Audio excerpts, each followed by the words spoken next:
Assalamualaikum warahmatullahi wabarakatuh.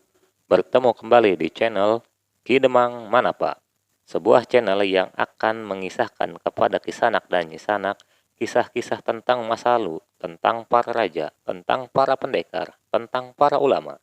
Juga akan mengisahkan makam-makam keramat, berikut dengan kisah-kisah mistis atau hal-hal yang berkaitan dengan pusaka yang ada di dalamnya. Mari kita lanjutkan.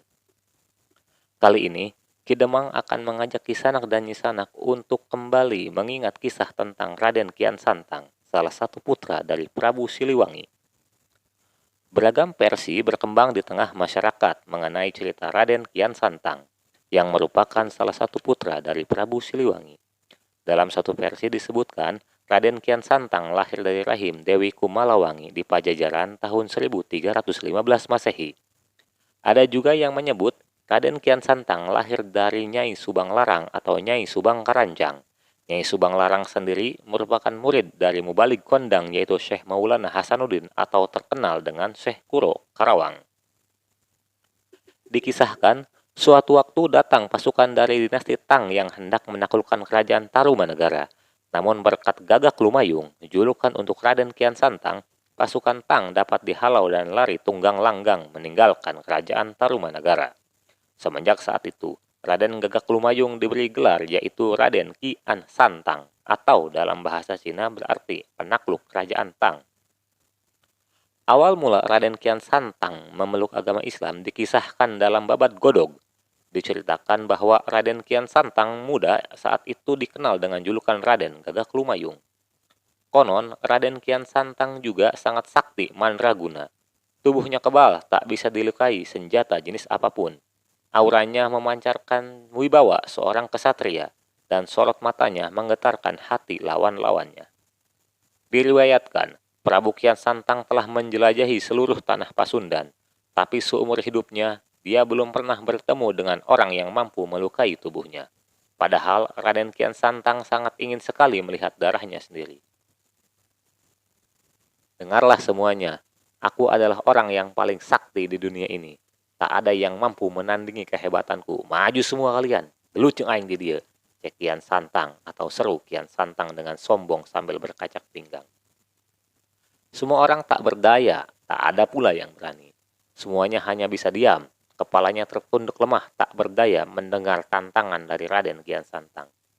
Sikapnya yang kasar dan sombong itu sebenarnya membuat Prabu Siliwangi, ayahanda dari Raden Kian Santang, malu. Maka Prabu Siliwangi pun bertekad akan menyadarkan kelakuan Kian Santang agar tidak menjadi sombong. Dan pada suatu hari, Raden Kian Santang memohon kepada ayahnya agar dicarikan lawan yang hebat. Untuk memenuhi permintaan putranya, Prabu Siliwangi mengumpulkan para ahli nujum. Prabu Siliwangi kemudian meminta bantuan kepada para ahli nujum itu untuk menunjukkan siapa dan di mana orang sakti yang mampu mengalahkan Raden Kian Santang putranya. Kemudian datang seorang kakek yang bisa menunjukkan orang yang selama ini dicari.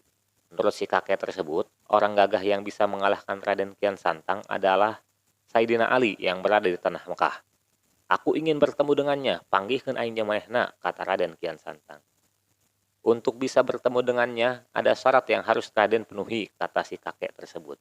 Syarat-syarat tersebut adalah, pertama, Raden Kian Santang harus bersemedi terlebih dahulu di ujung kulon atau di kaki ujung barat Pasundan, di daerah Banten.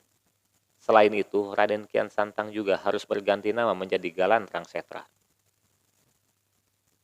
Dua syarat yang disebutkan tidak menjadi penghalang. Dengan segera Raden Kian Santang memakai nama Galantrang Setra. Setelah itu, Raden Kian Santang segera pergi ke ujung kulon untuk bersemedi selama 40 hari.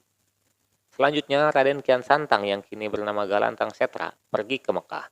Konon Kian Santang yang telah berganti nama menjadi Galantrang Setra pergi ke Mekah dengan ilmu kesaktiannya sehingga tidak memakan waktu lama untuk sampai di sana. Kian Santang menggunakan ilmu napak sancang atau berjalan di atas air. Meski begitu, tak mudah bagi Raden Kian Santang untuk dapat bertemu Saidina Ali. Raden Kian Santang harus terlebih dahulu tersesat di antara keringnya padang pasir sebelum akhirnya bertemu seorang lelaki di pinggir pantai. Anda kenal dengan Saidina Ali? Tanya Kian Santang kepada lelaki yang berbadan tegap itu. Kenal sekali, kata si lelaki tersebut. Kalau begitu, bisakah kau antar aku ke sana, bertemu dengan Saidina Ali? Bisa, asal kau mau mengambilkan tongkat itu, kata si lelaki tua tersebut. Karena ingin bertemu dengan Sayyidina Ali, Raden Kian Santang menurut untuk mengambil tongkat yang tertancap di pasir tersebut. Tapi alangkah kaget dan terkejutnya Raden Kian Santang ketika mencoba mencabut tongkat tersebut, ia tak pernah berhasil. Bahkan Raden Kian Santang mengarahkan segala kesaktiannya, segala kekuatannya, namun tongkat tersebut tidak juga tersabut. Dikisahkan, bahkan Raden Kian Santang sampai mengeluarkan keringat darah, namun tetap gagal mencabut tongkat tersebut. Begitu mengetahui Raden Kian Santang tak mampu mencabut tongkatnya, maka pria itu pun menghampiri tongkatnya sambil membaca bismillah. Tongkat itu dengan mudah kemudian dicabut. Padahal dirinya yang sakti mandraguna tak mampu melakukannya. Mantra apa yang kau baca tadi sehingga kau mudah mencabut tongkat itu? Kata Kian Santang kepada si lelaki tua. Bisakah kau mengajarkannya kepadaku? Tidak bisa, karena kau bukan orang Islam, kata si kakek tua. Ketika dia terbengong dengan jawaban si pria tersebut, seorang yang kebetulan lewat di depan mereka menyapa, Assalamualaikum ya Sayyidina Ali. Mendengar sapaan itulah kini dia tahu bahwa Sayyidina Ali yang dia cari adalah orang yang sedari tadi bersamanya. Begitu menyadari hal tersebut, keinginan Kian Santang untuk mengadu kesaktian musnah seketika. Bagaimana mungkin aku mengalahkannya, sedang mengangkat tongkatnya pun aku tak mampu. Begitu kata hati Raden Kian Santang. Dan singkat cerita, Raden Kian Santang kemudian memeluk agama Islam. Dalam cerita lain, ada pula yang menyebutkan bahwa beliau memeluk Islam dibaiat langsung oleh Rasulullah SAW. Kisah tersebut jika dirunut berdasarkan periode waktu beliau dilahirkan dengan periode Rasulullah dan para sahabat sangat terpaut jauh. Periodenya yaitu sekitar kurang lebih 8 abad. Apakah ini yang dimaksud dengan Sayyidina Ali dalam kisah Kian Santang atau Sayyidina Ali yang lain? Wallahu a'lam.